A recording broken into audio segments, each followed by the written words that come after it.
Hello, I'm Emmanuel Abikoye, the Chief Coach of Lagos, and I'm in the business of helping you turn your real estate move into smart money spending investment. Today, we are diving into one of the most important topics when it comes to buying land in Nigeria, understanding land titles and documents. You have probably heard phrases like CFO, Excision, Gazette, or even governor's consent tossed around in the real estate space. But what do these documents actually mean, and why do they matter? Now, let's start from the foundation. How land is classified in Nigeria. Because before we even talked about title, we must understand the kind of land you are dealing with. In Nigeria, every land you see falls into two major categories: free land and acquired land. Let me break it down for you. If a land is classified as free, it simply means that the government has no interest in that land.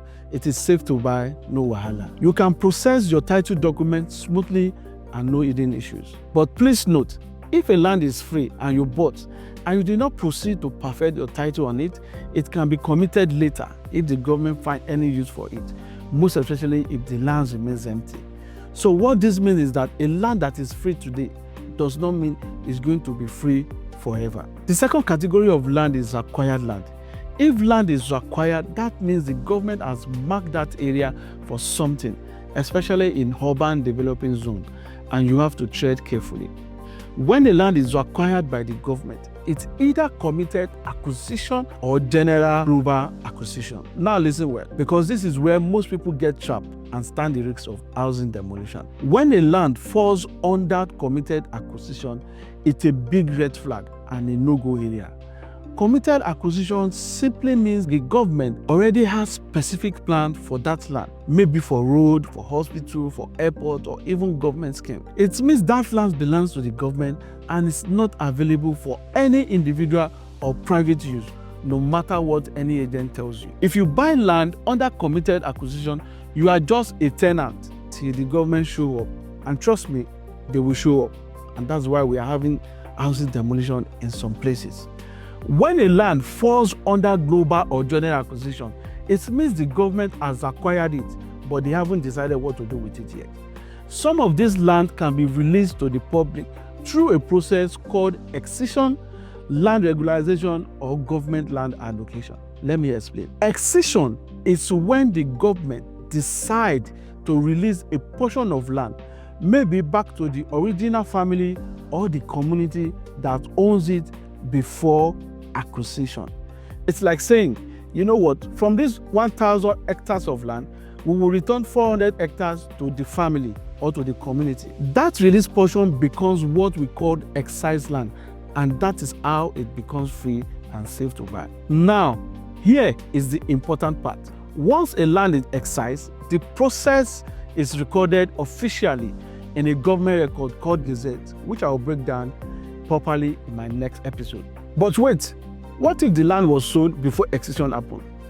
That will lead me to my next point, which is called land regularization. Let's say someone already bought land under government acquisition, but there was no excision yet, and the land is fully developed. Will the government come and demolish my land? Don't panic. In some cases, there is still hope through a process called land regularization, also known as ratification in some states. This is when the government legalizes irregular land ownership.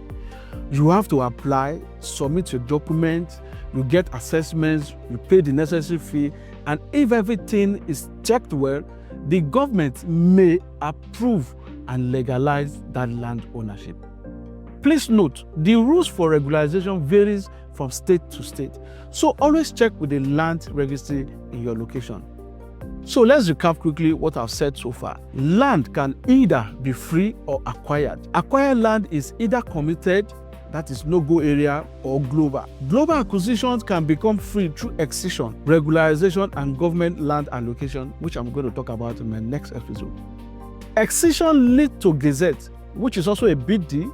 We'll talk about that in details in the next episode. In episode 2, I will dive deep into Gazette, CFO, and how government consent work in a way that actually makes sense to you and not other legal grammar. So if you found today's episode helpful, do me 3 favors: like this video, subscribe to this channel, and drop a comment below with your questions or the title you've had but don't understand. We will tackle them one after the other. See you in the next episode.